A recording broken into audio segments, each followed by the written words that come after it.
Hey, good morning, guys. How's it going? It's Riley from Japan. I'm here to give you an update. It's been 4 months since I've had my FUE hair transplant in Istanbul, Turkey, at Hair of Mad Istanbul.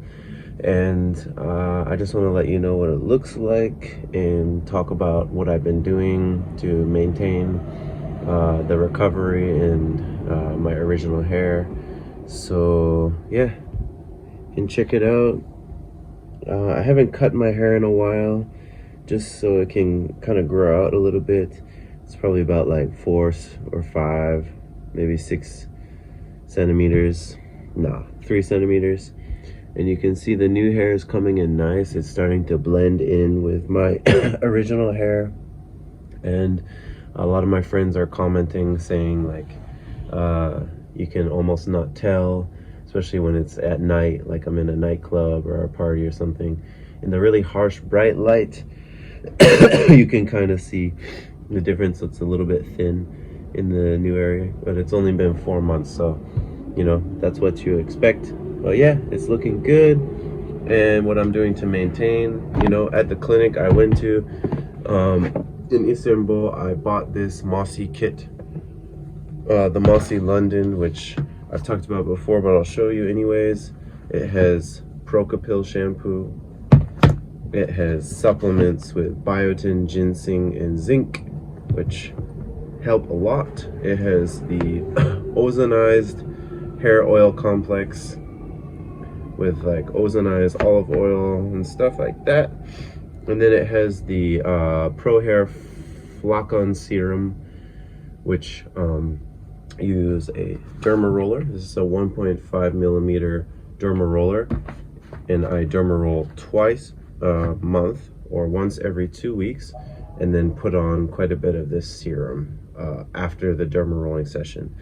All of this stuff really helps from the Mossi London kit. It's available online to buy. I just got it through my clinic in Istanbul, but I'm pretty happy with my results so far. I'm getting a lot of good compliments, and I still have 8 more months to go. I think the big growth phase is going to come in like around next month, 6th month, 7th month, and it's going to really start to blend together. So I'm feeling really good about it. As I've mentioned before, my other YouTube channels, to maintain my hair growth and prevent balding in the future, I don't take finasteride. I don't do minoxidil. I've tried DHT blockers. I've tried dutasteride, and I had horrible side effects.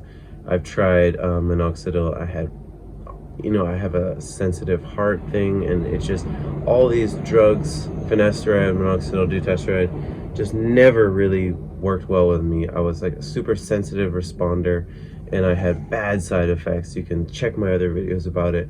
I'm not saying it doesn't work for some people, and I'm not saying it's not an effective treatment. I think finasteride and dutasteride is really effective for maintaining your hair and preventing balding, hair thinning, but it just didn't work for me. So my strategy moving forward is using topical things like this, is stem cell injections, which I have a whole video on my previous about like 6 months ago. I'd covered this when I went to a stem cell clinic in Tokyo where I live and got injections with supernatant stem cell growth factors from baby placenta and umbilical cord. And I'm planning to do that again and again and again and again and again. Hopefully that will help maintain my new hair transplant, my original hair. And then of course I'm always open to try new treatments in the future, like that come out on the market from pharmaceutical companies, like Brizula, like whichever. There's so many drugs in the works and in the laboratories now, so hopefully in the future we find something, ideally a topical drug that doesn't give you sexual side effects, mental side effects, heart scares, anything like that, then I'm on board with it. But for now, I'm not going to risk dabbling with those drugs. So anyways, that's my review. It's 4 months. Check it out. If you have any questions, comment below. If you want to know about this clinic, if you want to know about the Mossi topical things, anything, just let me know. I'm open for all comments, criticisms, suggestions, anything. All right.